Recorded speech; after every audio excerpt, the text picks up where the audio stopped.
കൊല്ലം ബൈപ്പാസിന്റെ നിർമ്മാണ കരാർ കമ്പനിയായ ശ്രീ ശിവാലയ കൺസ്ട്രക്ഷന്റെ ഓഫീസിലേക്ക് അഞ്ചാലുമൂട് കോൺഗ്രസ് ബ്ലോക്ക് കമ്മിറ്റി മാർച്ചും ധർണയും നടത്തി.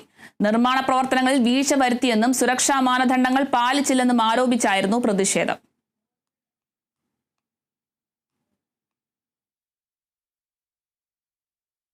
ശിവാലയ പോലുള്ള കോർപ്പറേറ്റ് ഭീമന്മാർക്ക് മനുഷ്യരുടെ ജീവന് വിലയില്ല.